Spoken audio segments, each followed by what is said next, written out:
So welcome to my YouTube channel. That's what we call The Good Life. Today I'm going to be talking about the seeds you can sow in January, and I'm also going to show you some of the things I've already started off.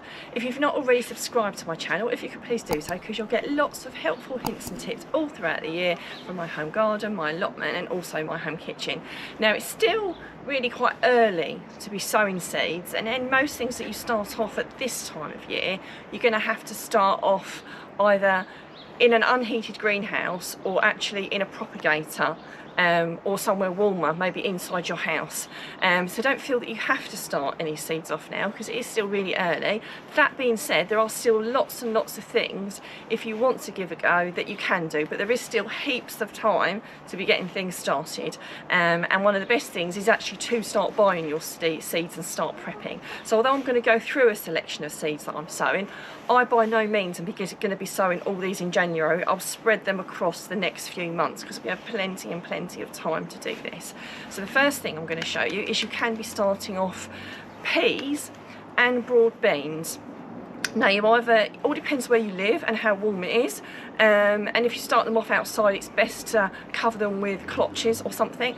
I personally chose to start mine off in my summer house, or if you had an unheated greenhouse. So we'll just go and take a look at how those are going on. So obviously, if you've not started any peas or broad beans off, you can start some off this month. As you can see, they're coming on quite nicely, but even though they were in my summer house, and you think they'd be amply protected, we had really, really unusual low temperatures for January. And if you can look here, I've got a little bit of frost damage on that one and on that one. The rest of them, all the peas seem absolutely fine. It was just the broad beans, and on that one there, you've got a little bit of blackening on the leaves. It'd be really easy to just panic and think, oh my god, that's it, it's a disaster, I need to start again. But experience tells me, especially if it's only a little bit of damage, they generally do recover. And worst case scenario, I just have to start some more off, and there's still loads and loads of time, so that's fine. But they do still look okay, and the temperatures have warmed up a little bit, so that's absolutely fantastic. So they're doing brilliantly. So peas and broad beans you can start off if you want to. As we move over, I'll go through the other things you can start off. Now, you can still put garlic out outside this time of year if you've not already done it. Mine's already in, and mine's been in from October, and I would generally suggest planting it more like October. But if you've not got it in, you could plant that outside, and that would be absolutely fine.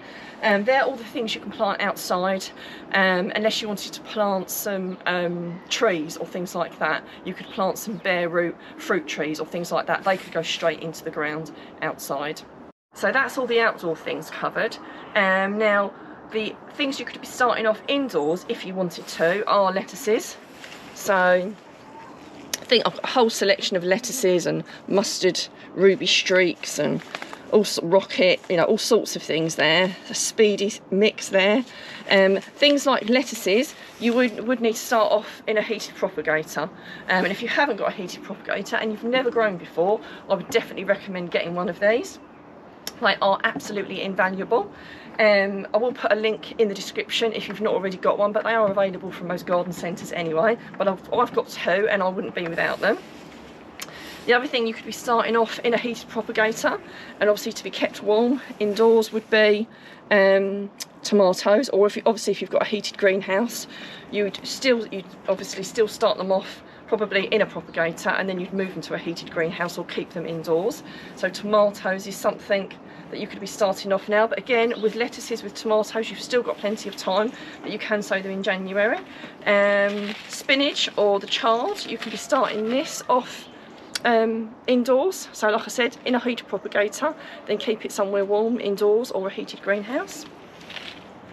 Other things you could be doing would be salad onions. And again, same thing, propagator, then keep warm indoors or heated greenhouse. Peppers, exactly the same, sweet and chili peppers, you could be starting those off. and aubergines as well, exactly the same thing.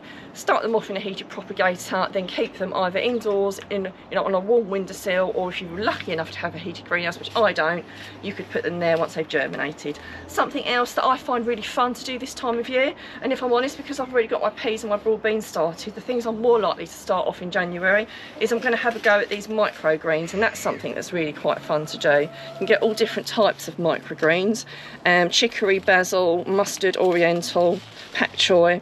So I'm going to be starting those off in my heated propagator to get them started, and then I'm going to keep them on a sunny windowsill. And because they grow really, really quickly, then I'll be being able to eat those hopefully really, really soon. So that's a really fun, and especially if you've never grown anything before, that would be a really fun way to start off germinating something and be able to eat something really soon.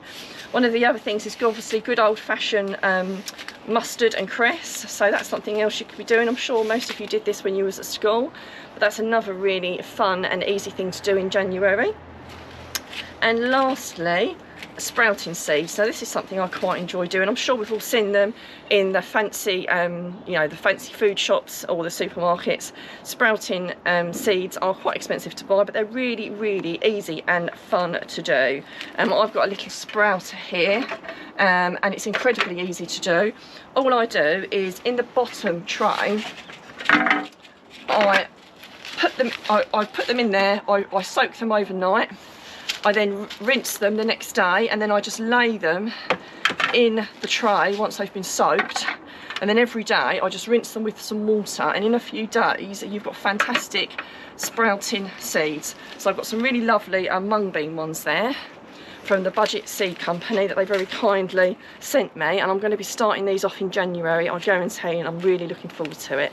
Now I really hope you've enjoyed looking at some of the things that you can do in January. Like I said, don't feel like you're under any pressure to do lots and lots of things. It's really fun to do a couple of things, but you've got months and months to be sowing all these things, so don't feel that you're in any rush. In fact, if you're new to this, I recommend just starting off doing a few things each month, so you gradually build it up, so by the end of the season you'll have a bountiful of fruit and vegetables. If you've liked watching this, if you can give us a like and tell us what you liked most, that would be absolutely awesome, and things that you're starting off as well. I'd love to hear what you're doing.